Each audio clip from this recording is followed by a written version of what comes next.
Welcome to another episode of the Growth Focus podcast, where we bring together tech leaders from all across the globe to share their time, their insights, and their expertise to help you grow and I grow in businesses. My name is Gary Lafferty. I am the host of your show and the CEO of Growth Focus Partnerships, where we take and elevate experts in their field and make them authorities so that they stand out above all the noise. They turn their conversations into clients and their expertise into. I can't wait for this particular episode. This episode, we're going to be talking about how do you bootstrap a company in a VC-led world? What is it going to take for you to grow that business if you don't want to go down the VC route? We're going to be talking about how thought leadership as a growth mechanism in a tech company today, and also what doesn't work when it comes to growing your business, when it comes to growth, what doesn't work, so we can avoid those landmines so that you can just do what needs to be done to grow. So without further ado, I can't wait to get started. Dennis, let's bring you on board. It's great to actually have you here. Looking forward to this one without a shadow of a doubt.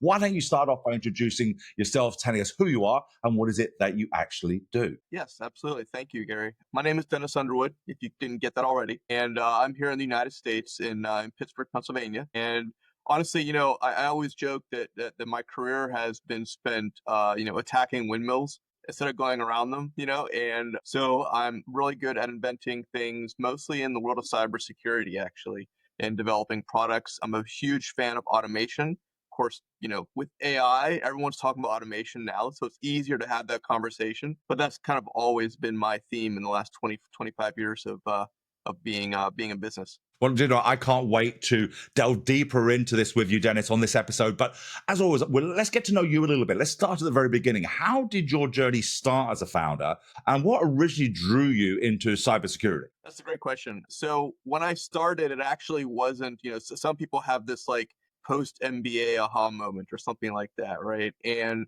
really what happened was that I'm from Pittsburgh, and in I'll say the late 90s, early 2000s, there was an economic downturn, and a whole bunch of old guys, like my age now. No, I'm the old guy, right? But like, companies were trying to hire more junior IT positions, and I was trying to get my break and get started. And these other guys were, and women were interviewing for the same jobs I was trying to get, right? And so what happened was I was being told no a couple times. And then one day I just turned around and I said, well, what if I come back as Dennis Underwood LLC, Dennis Underwood Incorporated, just my own company. And of course, the recruiter and the office manager and the managers loved that idea because they could get me cheap. They could fire me as soon as the project was done. No benefits, no pension, and I was like, well, I don't need any of that stuff. I'm just, 21 or whatever, and so that's actually how the founder story started.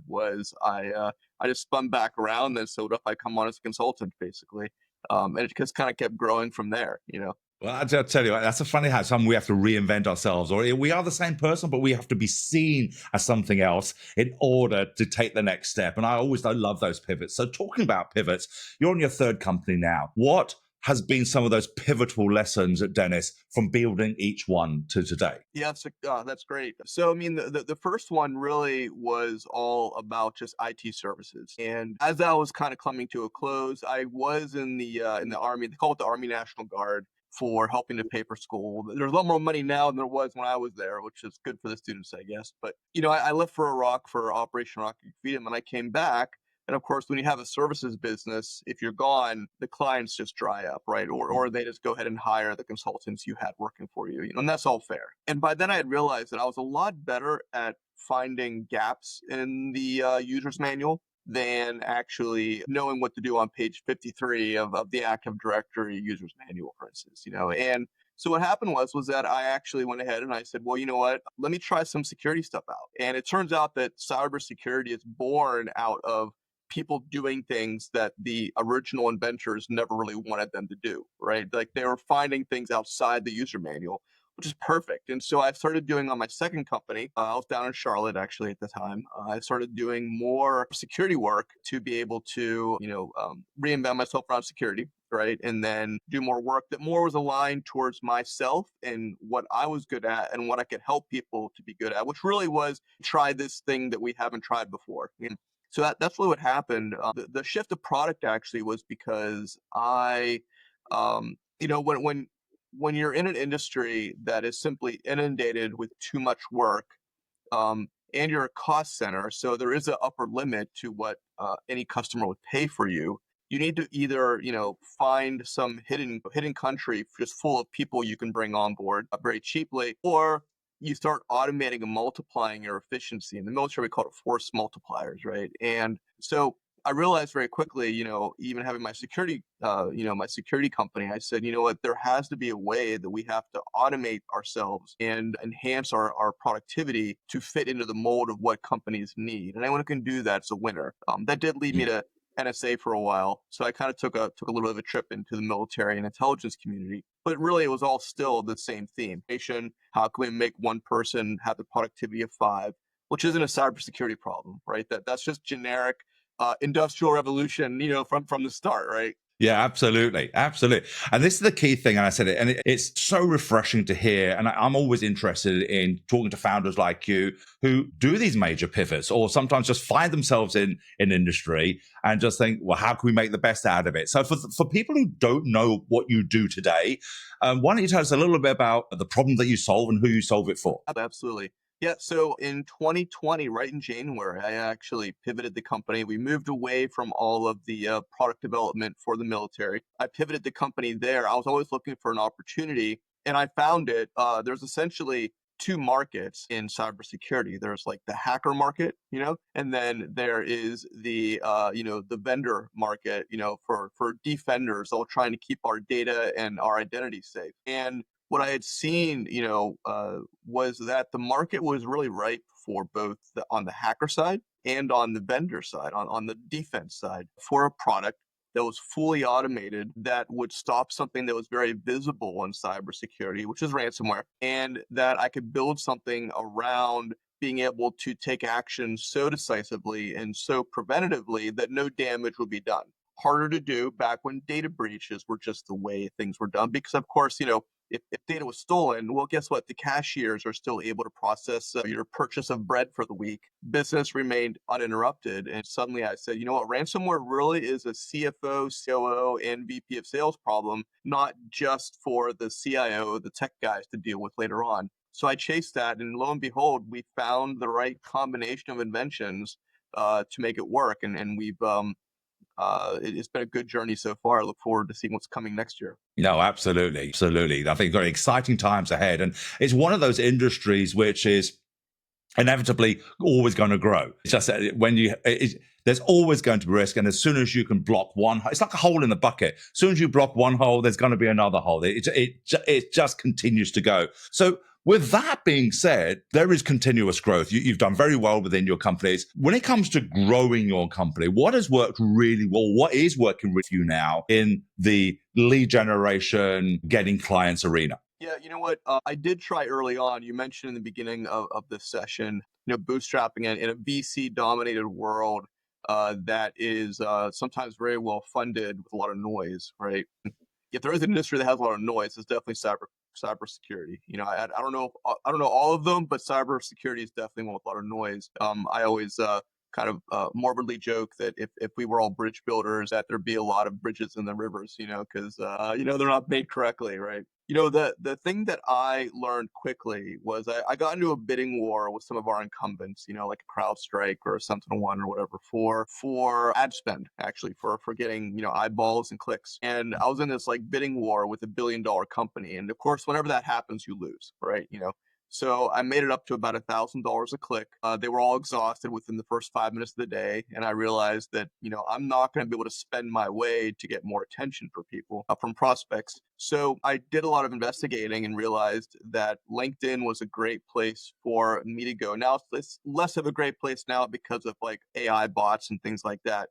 But what happened was I realized that when I interviewed some of the people that did say hi to me, they really liked LinkedIn social media because they could control the pace of the conversation with any prospect or vendor, and they were able to turn you off, whenever they wanted, even, and then get back to you a month later. And you could be rude about it, I guess, and have them never come back, or you just realize that they like having that being the driver's seat of that vendor prospect kind of communication, that relationship. So they like that a lot. And I realized also I put out a couple thought leadership posts, And I realized that the thought leadership posts were getting a lot more attention, if not interaction, but at least people saw it and they mentioned it. And I was getting the attention there. Not so much on the commercial like posts or, hey, buy my product kind of stuff. Right? So I realized it was really working when, from a growth strategy, once people started saying they've heard of me, but they couldn't quite place where, or they had seen something I had talked about and they were trying to figure out what conference I was at, they were at, or whatever. And I was like, no conference, that was all LinkedIn posts, right?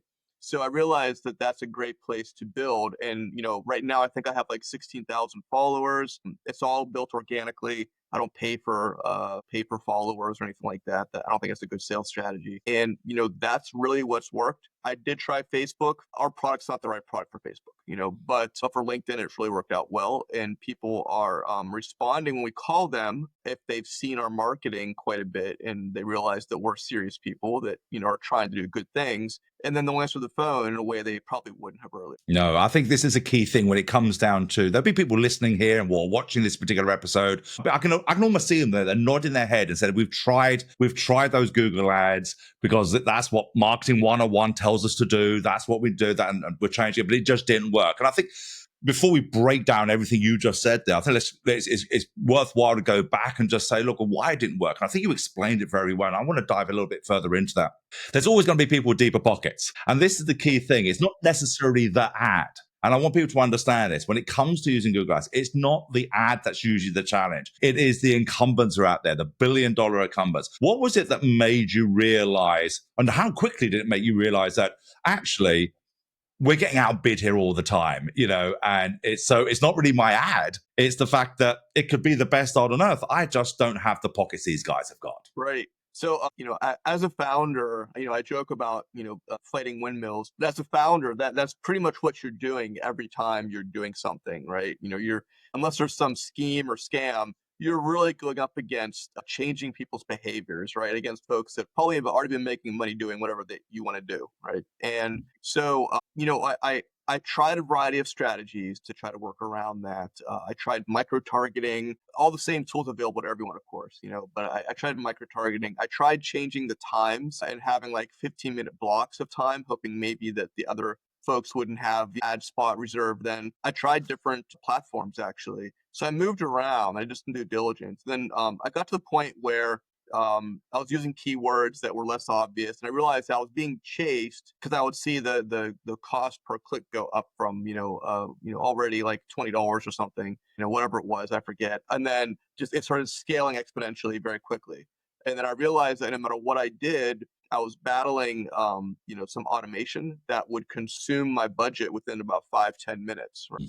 And there are some technologies a little bit that kind of work against that. But, I wish I could say I learned very quickly, but it was over about like maybe a 60-day period that I realized that, I couldn't afford, $5,000 worth of clicks that only really lasted about 10 minutes. And at best, I was getting like, Luke Skywalker at protonmail.com kind of stuff. Like I wasn't getting real leads, So I realized that and I exhausted all reasonable measures, and realized that there's absolutely not going to be a solution here using this method. And so what do? You find other avenues, right away. You pivot. And I think that's the biggest blessing for founders, especially for bootstrap ones, is that you're not locked into, maybe you have like a dogmatic VC or something like that. Not that I speak from experience, but you agree to this business plan, you must keep going, or else, And as a founder, I said, well, I'm only answering to my employees at that point and my families and their families. So really it comes down to, what can I do to do right by everyone involved? And that required pivoting the entire marketing strategy over from, 5-second ads or whatever I was doing to this organic outreach, which took a while. It was not immediate, right? So let's talk a little bit about that because this is the key thing. I doubt there's anybody listening or watching that doesn't use LinkedIn, but I'm going to use that word use LinkedIn very, very loosely here because LinkedIn is fantastic. Other people say it doesn't work, and I think it's just like everything else. If done right, it works really, really well. If it's done wrong, well, you mentioned thought leadership, which we're going to come back to, but also the fact that once somebody's engaged with them, you are now out trying them, you're calling them, you're approaching them, you're actually talking to them and using it like a lead generation from people who like you. So, but let's go back to this thought leadership thing. Thought leadership is very much of an, in my opinion, and my experience, overused. It's an overused term. Lots of people say they do thought leadership stuff, but really it isn't. It's glorified adverts. And, you just see it like you just mentioned earlier. It's just people peddling stuff, right?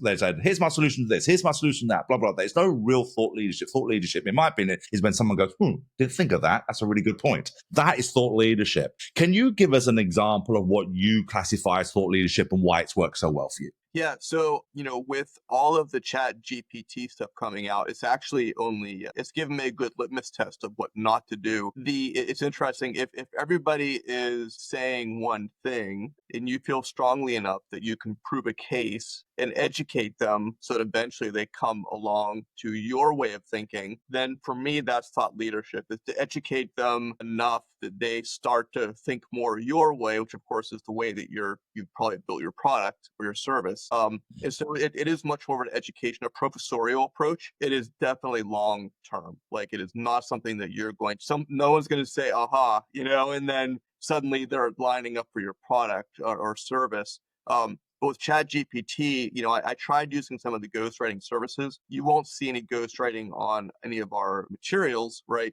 But in the background, I was trying different people, and I realized they were all using Chat GPT no matter where I went. And the thing about Chat GPT is it's an amalgamation of everything everybody else is saying already, right? So there's no leadership. You're just in the middle of the pack, right? Which is a very safe place to be. Good unless you're trying to sell something. I mean, good if you're like maybe a student and you just want to blend in and get that B or whatever. But if you're trying to be 1 degree removed or separated, or a little bit ahead, hopefully, whatever else is saying, then for me, Chat GPT almost became like a test, like a pH test for the pool or something. Where I'm like, okay, um, if I'm blending in too much with what everybody else is saying, and Chat GPT is agreeing with me a little too much, then I need to push myself and go a little bit farther because I need to lead the pack, not just be in the middle of it, right? And so that's actually what I consider thought leadership, is to be a little bit different, challenge people's perceptions, and educate them and lead them towards where you want them to be mentally. Yeah, absolutely. And I think, Dennis, this, again, it makes common sense, but common sense isn't common practice. We say this all the time, that if you're trying to stand out above the noise, and I don't think I've ever spoken to anybody within the field that says, I'm not trying to stand out, right? Everyone's trying to stand out above the noise. And like you said earlier, cybersecurity is one of those very, very oversaturated, noisy environments to be in, let alone to work in and try and stand out. But you're right. If ChatGPT is the norm and you use ChatGPT for your posting to stand out, well, effectively, you're not. You're not going to stand out because you are just like everybody else. So not only is your marketing sounding like everybody else, your posting is sounding, social media sounds like everybody else, and you're just caught in this quagmire of everybody sounding exactly the same thing. So absolutely, thought leadership, founder-led marketing is something that we're always pioneering here at Growth Partnerships, because that's what it's about. It's about growing your authority within the field as a founder. So let's talk about founder-led marketing. What role do you personally play, Dennis, in business development today? Great question. The first is that I realized early on that I can speak with an authority on what I want to talk about, what I choose to talk about, that I can defend being the authority. So I can say things that are a lot more, some people say, oh, you're just punching up or whatever, but I can say things with more authority and with more impact and more forcefully than maybe like some of my salespeople who maybe have to, if we're playing good cop, bad cop, then I don't try to be a bad cop, but I can at least push the boundaries a little bit, and make people uncomfortable because I need them to move. I need them to get off of their inertia-led path to IBM or whatever they're doing, right? So with founder-led marketing, I do write all of my posts. If I feel especially challenged, sometimes I'll ask, hey, look this over. Is this going too far?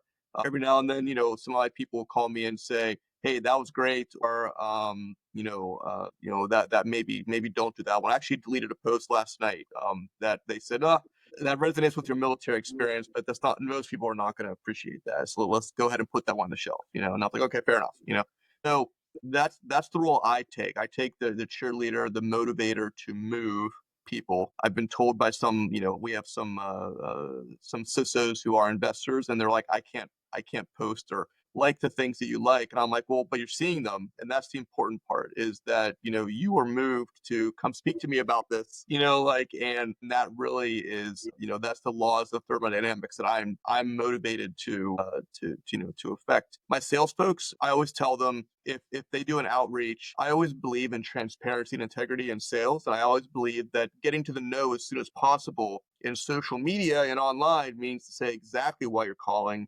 Don't beat around the bush. Don't pretend that because we're both humans, we have to just spend time talking to each other. Come out, try to add value right away. It's hard to do on 140 characters, but try to get to that no, because you have to tell them why you're reaching out. And so that's kind of marketing. That thought leadership is kind of bled down to the salespeople, even though they sometimes that's not the right profession to kind of go out there and be a little bit abrasive sometimes. That's more of a Yeah. founder. Yeah, absolutely. Getting to that no as quickly as possible, remove the no's.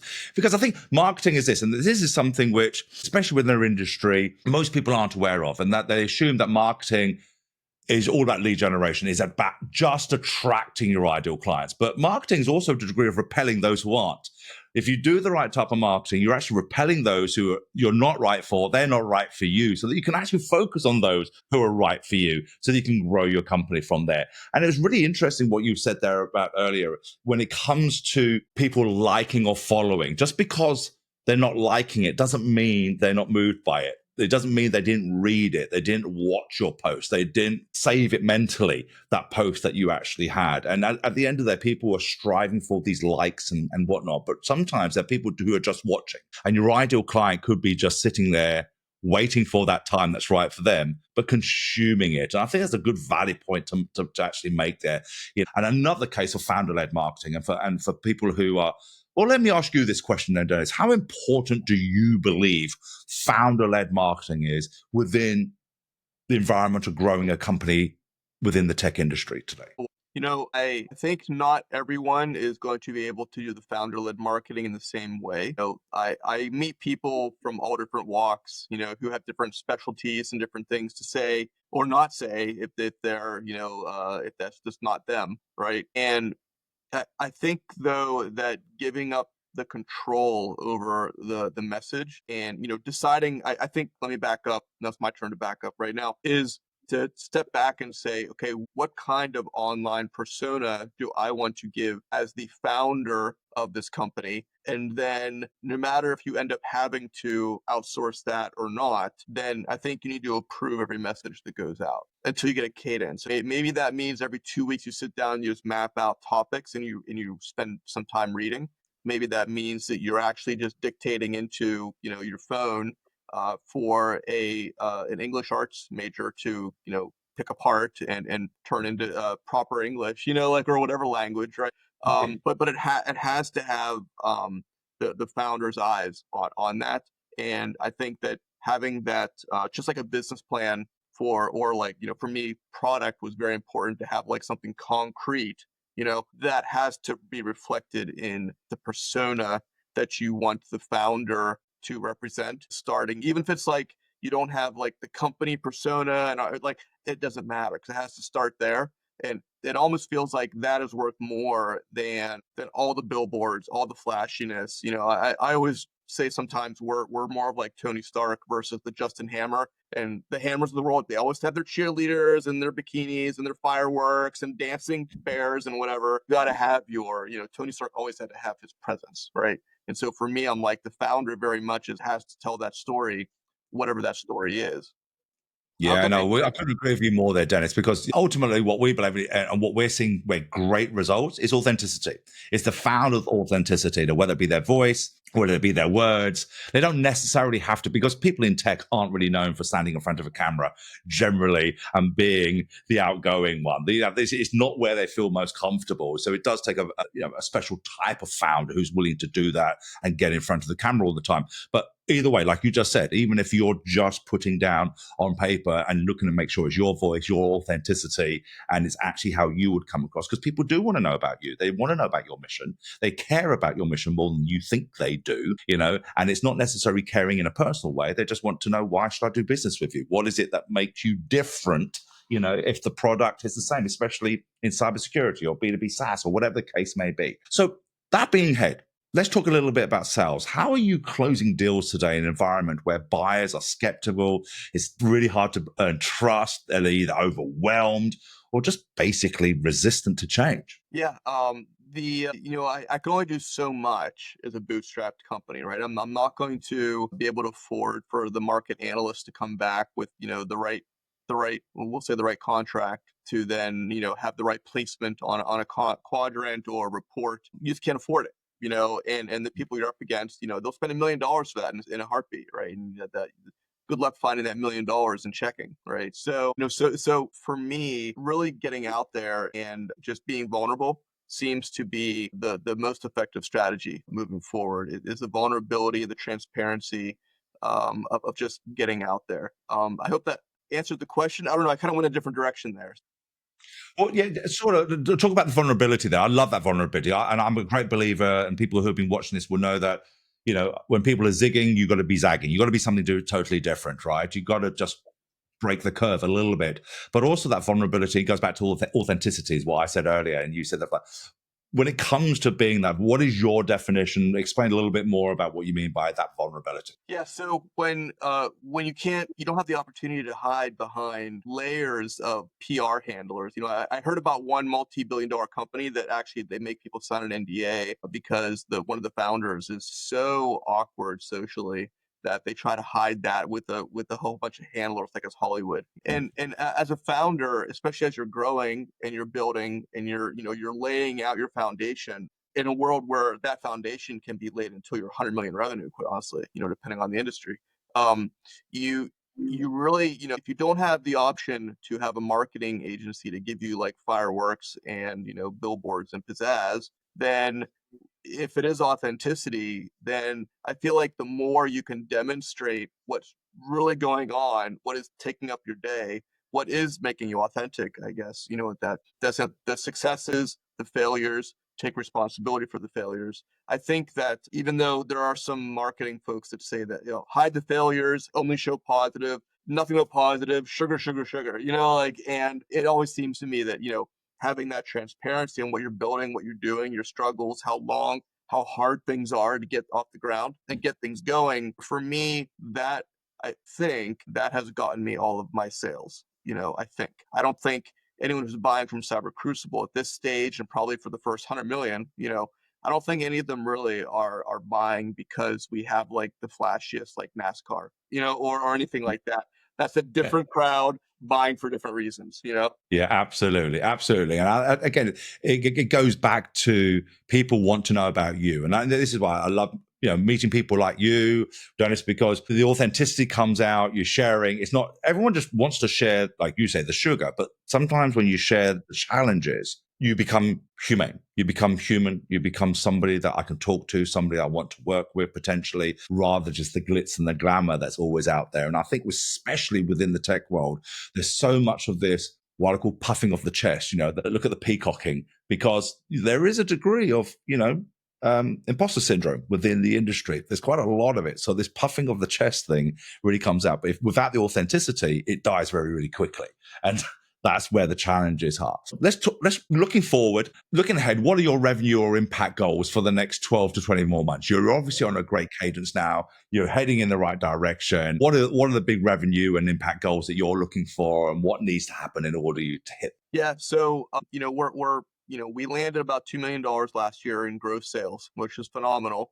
Did it without requiring heavy founder dilution from a VC round or anything like that, which is also great. Early stage angels and founders, of course, love the low dilution, right? That's a problem that plagues. I always joke, like, they always have like that never ask, never ask, never ask. And I always feel like as a founder, that last should be never ask the founder the dilution, that from the previous round. In terms of coming up next, we're in an interesting time where I built the product company without a bench.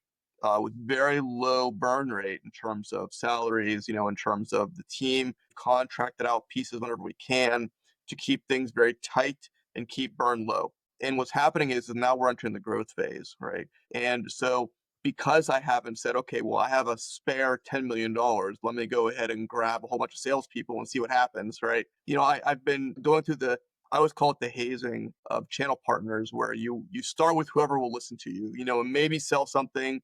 There's probably a lot of screwiness to their deals, like where that's their world, and then you start getting bigger and more mature partners who don't really have time to try to, like hit you up over that $5, that you just paid for coffee or whatever, and so as we're growing, we're getting more partners that potentially have a lot more revenue coming in, and they are adding a set of proposals. There's a lot more rigor to get through that process with them because they have their own company to run too, right? And from a sales perspective, it's a little bit challenging for me because I'm moving more, where it was maybe 80% direct sales, and maybe some of these partners were bringing on some sales. And that's almost flip-flopping to where, you know, a partner promised, like one partner came on and he said, hey, we're going to do like about $900,000 the first year. And I'm like, that's great. And if they don't, what do? You can't fire their salespeople if they don't perform, right? You can fire the partner, but what's that going to do for you? That doesn't make me money anyway, like, and so it's turning from almost, where I have direct control over the relationship with the customer, to now giving up some of that control and then trying to enable them without having that direct control.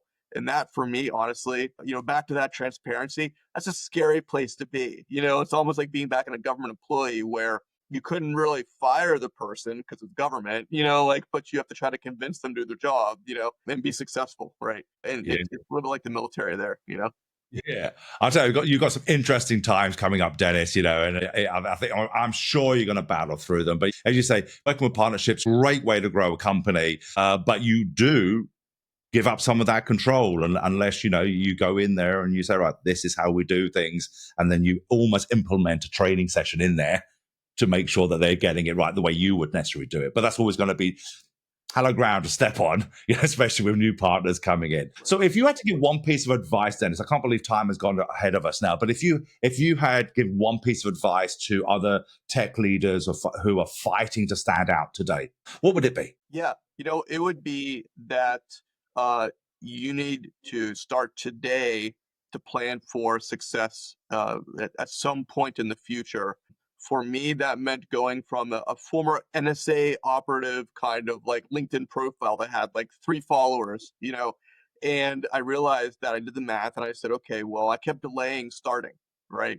And then, because I'm like, oh, that's a sermon. There must be a shortcut, there's no shortcut. Just stop looking, stop paying, whatever, start today and build incrementally, and by doing that, you will get to where you need to be. Like, I promise you, you will get there, but it just takes a daily exercise and rigor to don't look at today's success, just do the next step, and just keep on going. And that's where you look back and realize you surpassed your success metric, because you weren't focused on it. You were just focused on delivering every day. Yeah, you're absolutely right, and I think that what a great piece of advice and insight to end on. Because I would go as far to say if you took all the cybersecurity out there, I would say there's still about 30 to 40% of cybersecurity on LinkedIn still have the LinkedIn black background. Nice. You're not going to stand out. You don't even, if you can't even put your own banner up there, right? About Right. what you actually do. It's absolutely great. So as you say, you can't do the NSA stuff anymore. You got to go. You can't be the best kept secret. You got to go out there and you got to start saying, "Hey, listen to me. I've got something really important for you to share that I want to get across to you that will really help you." So Dennis, listen, it's been absolutely fantastic having you here today. If people want to get to know you a little bit more, potentially work with you, what's the best way of doing that? I feel like we're on a LinkedIn commercial here, but find me on LinkedIn. I'm always there. There's only two Dennis Underwoods. One is a pharmacy tech, like geneticist type person, and there's me, the cyber person. So both remarkably handsome men, though. So So you can Well, find me I'll on make sure that your proper link is actually in the show notes, so they can just Awesome. do a one click and get hold of you. Well, Dennis, thank you very much for joining us today. I think your insights have been absolutely fantastic. You've certainly kept me going, and obviously we've just the time just comes above us. We should definitely, I think, as I said, perhaps you and I should do a part two because there's so much Sure, more we we could can discuss. reverse it where I ask you questions. I mean, I'd love to do that. Well, thanks again, Dennis. It's been absolutely fantastic. Appreciate it. Thank you. Not at all. And thank you, ladies and gentlemen, for joining us for yet another episode of the Growth Focus podcast. And by now, you know what I'm going to say. If you have picked up anything from Dennis today, please make sure you like it and make sure you take it, put it in the comments so that other people can see what you've picked up from Dennis, the insights from there. But more importantly, please make sure you share. This is how we grow. We grow by standing on the shoulders of giants like Dennis and the others. And the more you share, the more everybody grows. So until next time, keep striving, keep working hard, but more importantly, please make sure you're profitable. And we'll see you on the next episode. Bye bye.